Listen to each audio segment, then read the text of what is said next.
नमस्कारम। बाल महाभारत कथा पाठ 19 भाग प्रथम मायावी सरोवर।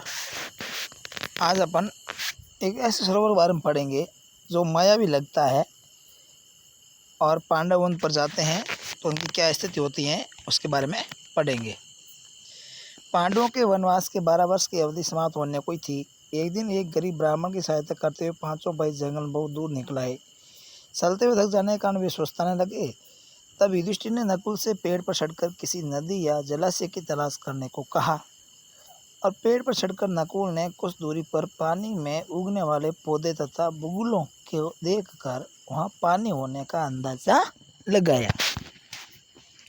यानी कि पांडव जब जा रहे थे तो ब्राह्मण की सहायता करते हुए तो ज़्यादा प्यास लगी थी, तो उन्होंने वहाँ पानी पीने के इधर इधर नकुल को युधिष्ठिर ने तलाशने का युधिष्ठिर नकुल तलाश करता है और फिर पानी लाने को कहते हैं। ये 500 पांडव सटी द्रौपदी जा रहे हैं, ब्राह्मण हैं। फिर ये बात नकुल ने युधिष्ठिर को बताई। कौन सी बात? कि पानी है। यह जानकर उन्होंने नकुल से जाकर पानी लेकर आने को कहा। जलाशय के समीप पहुंचकर नकुल ने अपनी प्यास बुझाने के बाद तर्कस में पानी ले जाने का विचार किया। जैसे ही नकुल ने जलाशय के पानी को स्पर्श किया, उसे एक अदृश्य आवाज़ सुनाई दी। माद्री पुत्र, पहले मेरे प्रश्नों का उत्तर दो, तभी तुम जल ग्रहण कर सकते हो। यह जलाशय मेरे अधीन है। किंतु नकुल को इतनी तेज प्यास लगी थी कि उसने आवाज़ पर ध्यान नहीं दिया। यानी कि वो जल में यक्ष का नाम का था और यक्ष को उसने कहा, भाई मेरे पानी मेरा जल अगर पीना है तो पहले मेरे प्रश्नों के उत्तर देने होंगे। ये दृष्टि नकुल है। नकुल ने बिना ध्यान दिए पानी पी लिया और जब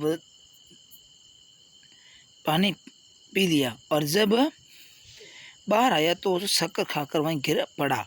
नकुल के देर तक न लौटने पर चिंतित युधिष्ठिर ने सहदेव को भेजा।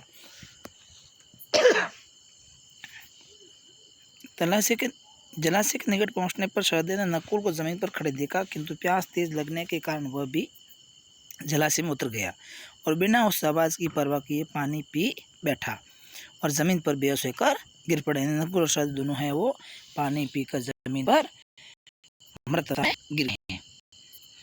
ये महाराज है। ये नकुल पड़ा है, सहदेव देखा सहदेव ने। फिर अर्जुन आते हैं। अर्जुन सहदेव नकुल दोनों देखते हैं।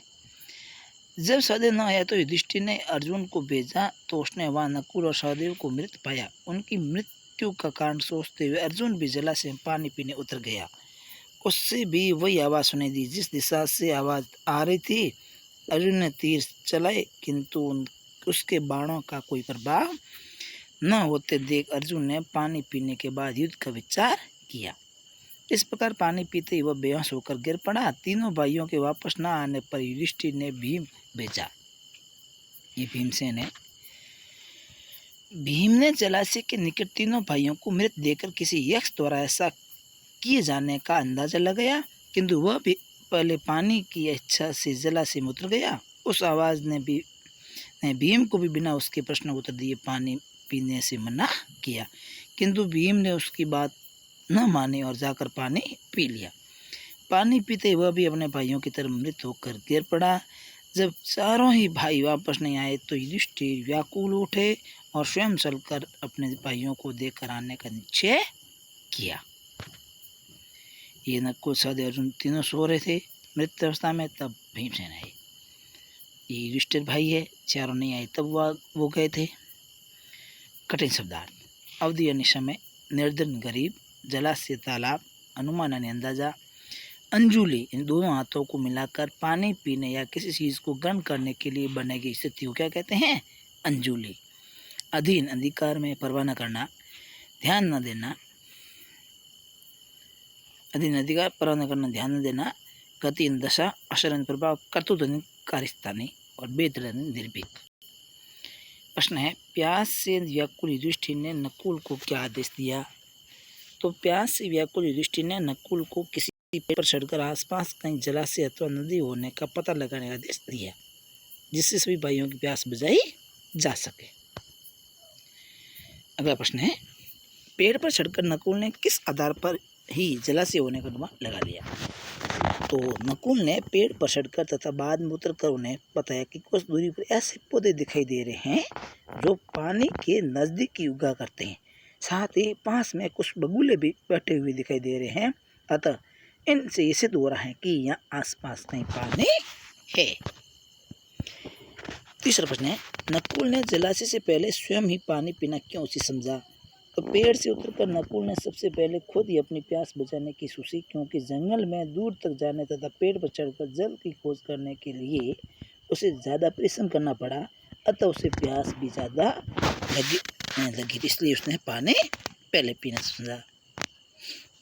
चौथा प्रश्न है, जलाशय में से जल पीने से नकुल को किसने रोका? कारण बताओ।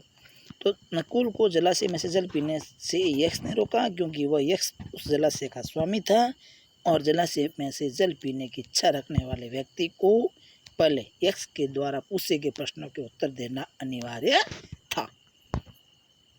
धन्यवाद विद्यार्थियों।